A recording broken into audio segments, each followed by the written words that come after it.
ఆ విధంగా వస్తుందని కూడా చాలా క్లియర్గా నేను మీకు చెప్పగలుగుతున్నాను.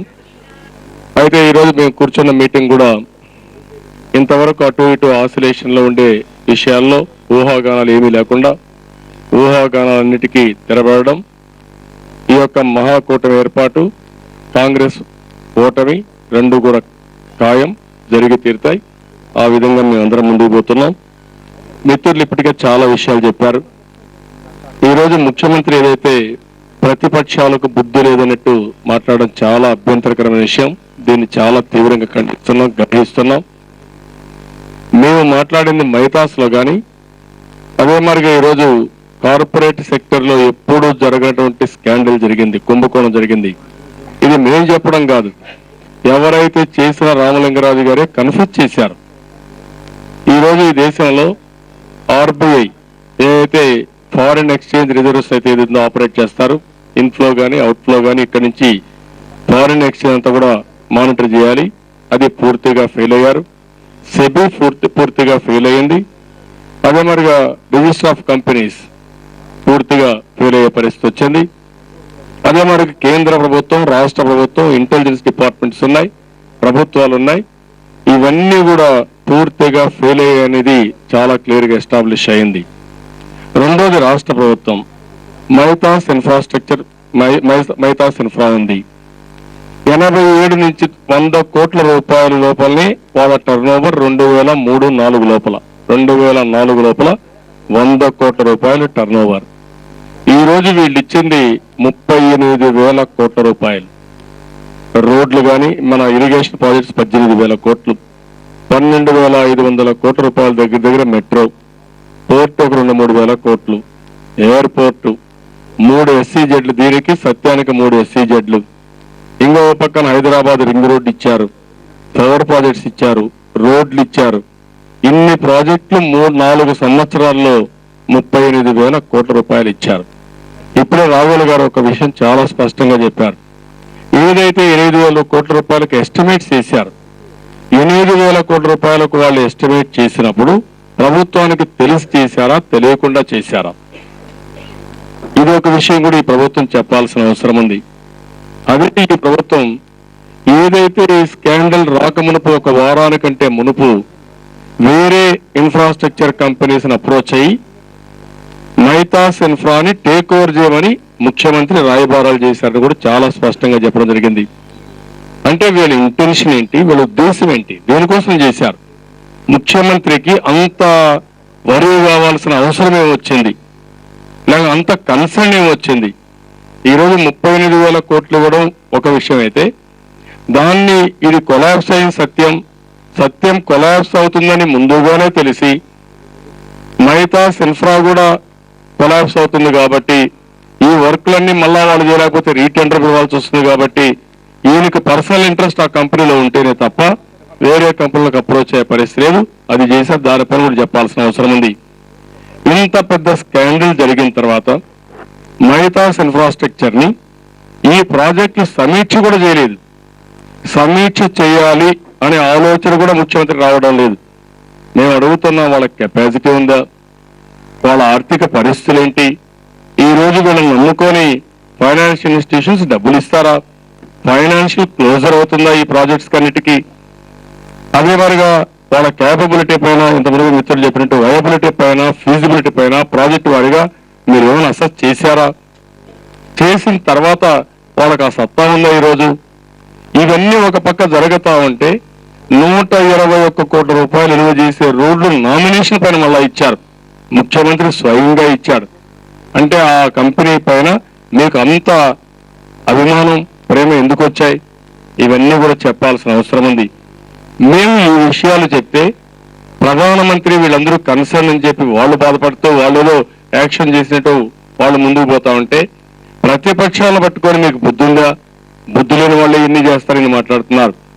దీన్ని బట్టి అర్థమవుతుంది ఈ ముఖ్యమంత్రి ఈ కేసులో ప్రధాన ముద్దాయి. 38,000 కోట్ల రూపాయల కంపెనీకి ఇవ్వడంలో ఈయన హస్తం ఉంది. అందులో ఈయన ఇంట్రెస్ట్ ఉంది కాబట్టి దానివల్ల ఇంట్రెస్ట్ పూర్తిగా పోతుందనే పరిస్థితి వచ్చింది. రెండోది సిఎస్కి అప్పచెప్పాడు. సిఎస్ఏ ఎలుగుబంటి కేసులో ఆయన ఒక ముద్దాయి. ఆయన ఏం చేయగలుగుతారో నాకైతే అర్థం కావడం లేదు. ఆ విధంగా ఎలుగుబంటి కేసులో ముద్దాయిగా ఉండే సిఎస్ గారు వెరిఫై చేశాడో లేదో నాకు తెలియదు. ఇప్పుడే రాఘవులు గారు చెప్పినట్టు వెరిఫై చేసి ఉంటే ఆ రిపోర్ట్ పెట్టమని పబ్లిసైజ్ చేయమనండి. ఆ రిపోర్ట్ పబ్లిసైజ్ చేసి తెలుస్తుంది ప్రజలకి, వీళ్ళకి శక్తి ఉందా, అప్పులు ఎంత ఉన్నాయి, వీళ్ళు పూర్తి చేస్తారా. రెండోది, ఇవన్నీ సబ్ కాంట్రాక్టులకు ఇచ్చారు, వాళ్ళు పనిచేసే పరిస్థితులు ఉన్నారా, ఇవన్నీ తెలియాల్సిన అవసరం ఉంది. అందుకనే మేము కోరింది, మీరు ఏం చేశారో ఒక అఖిలపక్షం పిలవడానికి ఇది సమస్య కాదా? ఆల్ పార్టీస్, రాజకీయ పార్టీలు ఎందుకున్నాయి? ఇది ప్రజాస్వామ్యం కాదా? దీనికంటే తీవ్రమైన సమస్య ఏ సమస్య వస్తుంది? కార్పొరేట్ వరల్డ్ మొత్తం ప్రపంచంలోనే అన్ని కార్పొరేట్ దీంట్లో కల్చర్లో biggest scam, second biggest scam Satyam. దానికి అనుబంధంగా ఉండే మైతాస్కి 35,000 కోట్లు 4 సంవత్సరాలు మీరు ఇచ్చారు. దీనికంటే పెద్ద నేరం లేదు. ఇంత పెద్ద ఎత్తున మీరు ఇచ్చిన తర్వాత ఆ ఫైల్స్ కానీ ఆ రికార్డ్స్ కానీ చూసే అధికారం మాకు లేదా?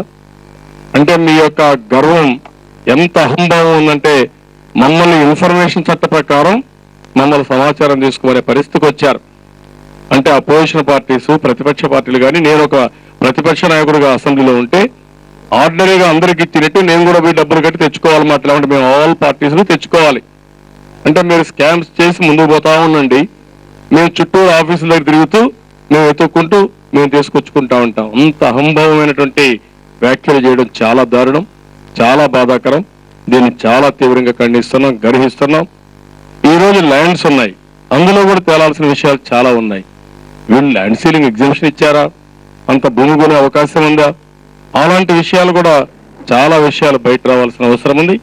ఇవన్నిటికీ ఈ ప్రభుత్వ సహకారం లేకుండా జరుగుతుందా అనేది ప్రతి ఒక్కరు కూడా ఆలోచించాల్సిన అవసరం ఉంది.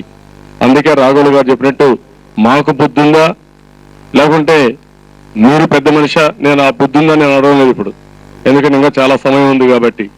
మేమంతా దారుణంగా మాట్లాడే పరిస్థితిలో కూడా లేం. ఇది నిరూపించాల్సిన బాధ్యత మీ పైన ఉంది. కాబట్టి ఇమ్మీడియట్ గా ఆల్ పార్టీని పిలవండి. మీ సిఎస్ ఏ నివేదిక ఇచ్చాడో ఆ నివేదిక పెట్టండి. ఆ ఫైల్స్ ఏవైతే ఉన్నాయో అవన్నీ పెట్టండి. వాళ్ళ యొక్క శక్తి సామర్థ్యాలు, 100 కోట్ల రూపాయలు కూడా అంతవరకు చేయలేని వ్యక్తులు, ఒక కంపెనీ 38,000 కోట్ల రూపాయలు పనులు చేసే సామర్థ్యాన్ని ఏ విధంగా సంపాదించారో ఆ విషయం కూడా చర్చిద్దాం. ఇవన్నీ కూడా చర్చించి ఆంధ్ర రాష్ట్ర ప్రజానీకానికి తెలియజేయాల్సిన అవసరం ఉంది. దానికోసం ఇమ్మీడియట్ గా ఫైల్స్ అని పెట్టమని కూడా నేను కోరుతున్నాను. అదే మరిగా అది వస్తుంది.